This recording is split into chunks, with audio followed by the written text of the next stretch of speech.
यहाँ लिखा है कि बिना पुण्यों के अच्छी औलाद नहीं मिलती, अच्छी संतान बिना पुण्यों के नहीं मिलती। दुर्योधन धृतराष्ट्र की बात मानता नहीं है, तो इसमें धृतराष्ट्र का अपराध है। क्या अपराध है? एक दिन भगवान श्री कृष्ण आए थे हस्तिनापुर। धृतराष्ट्र ने कहा केशव,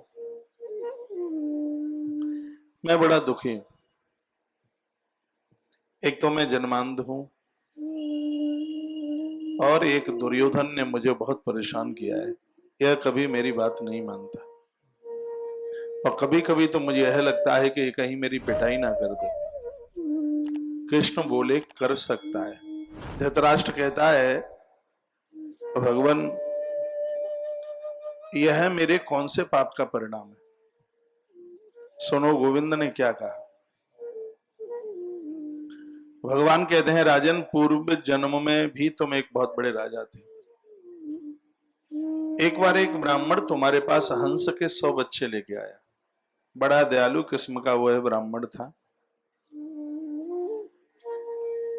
और वो सदैव यही कहता था कि मनुष्य तो चल फिर के खा लेगा, लेकिन ये मूक प्राणी हैं, ये कहां से खाएंगे। और ऐसा कहता वो जीवों की सेवा करता था। 100 हंस के बच्चे जब वो चलता था तो उसके पीछे पीछे चलते थे। उस ब्राह्मण को छोड़ते नहीं थे। वो हंस के 100 बच्चे थे। राजन, एक समय की बात थी, उसको प्रयागराज जाना था माघ स्नान करने के लिए। तो उस ब्राह्मण ने सोचा कि भूखों मर जाएंगे और मैं इनको लेके भी नहीं जा सकता, इतनी दूर क्या करूं। तो वह अपने हंस के 100 बच्चों को लेके तुम्हारे पास आया।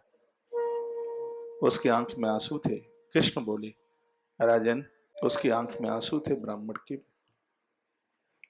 ब्राह्मण ने रो करके तुम्हें कहा था, हे राजा साहब, तुम हमारे अन्नदाता हो। मैंने आज तक कभी आपसे कुछ मांगा नहीं है।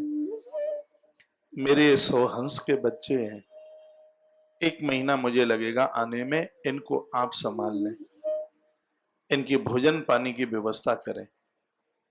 राजा साहब, आपसे मेरी ऐसी प्रार्थना है।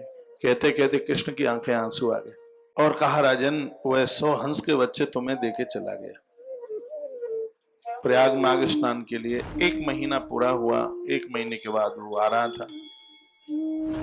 तुम्हें मांस खाने की आदत थी और तुम हंस के 100 बच्चों को भून भून के खा गए।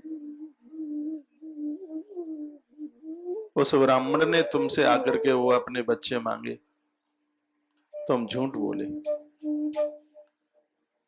तुमने कहा बीमारी फैली थी इसलिए हंस के 100 बच्चे समाप्त हो गए।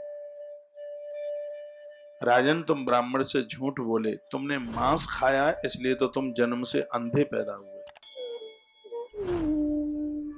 और तुमने मुझे पूछा है कि दुर्योधन बात नहीं मानता, तो ये तुम्हारे 100 पुत्र कोई और नहीं, वो हंस के 100 बच्चे ही तुमसे बैर लेने के लिए, तुम्हें कष्ट देने के लिए तुम्हारे ये 100 पुत्र बन करके आए। बुरे काम का बुरा नतीजा नहीं मानो तो कर देखो, परिणाम मिलेगा। आज नहीं तो कल, कल नहीं तो परसों मिलेगा। इसलिए कर्म हमारा अच्छे कुल के पाप को धोता है।